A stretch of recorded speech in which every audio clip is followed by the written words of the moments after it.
Hey, y'all. I'm much shorter than Leah.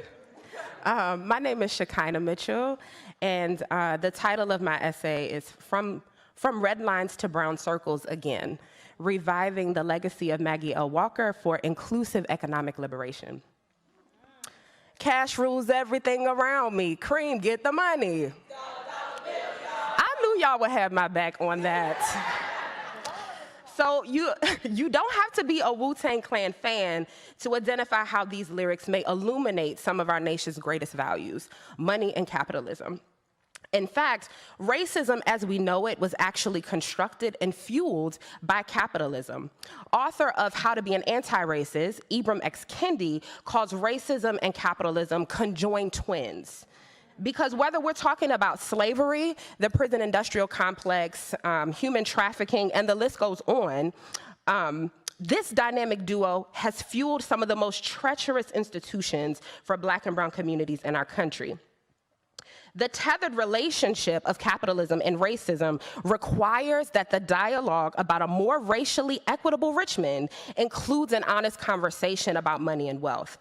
We address this by invoking the legacy of Richmond's own Maggie L. Walker to rebuild access to our own financial institutions with inclusive practices aimed at closing racial disparities and promoting communal gain over capitalism.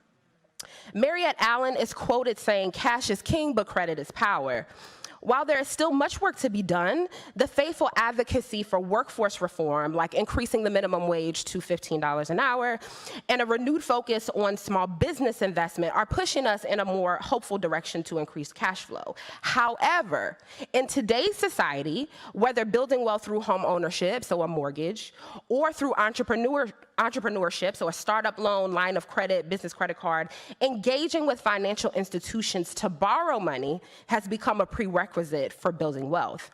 With this in mind, and I'm not a rapper, but if I were to remix Wu-Tang's classic, the title would be Cash, Credit, and Capital Rule Everything Around Me. Because this interdependent trio are the formula to determine wealth in this nation. And all three are tied to financial institutions and economic systems of racialized oppression. So let's talk about these red lines that got us here.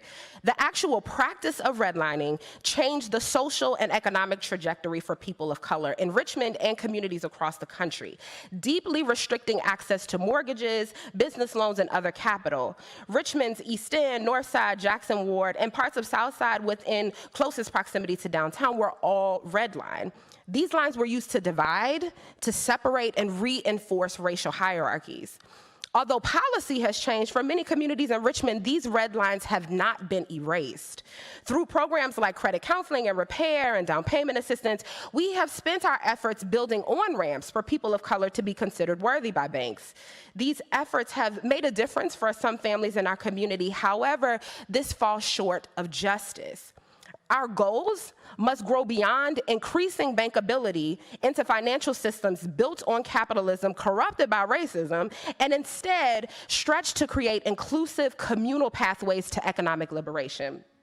So how do we get back to brown circles, or in other words, what would Maggie do?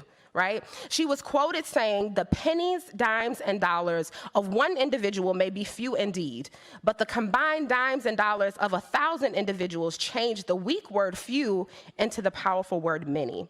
When others were drawing red lines, Maggie was building brown circles.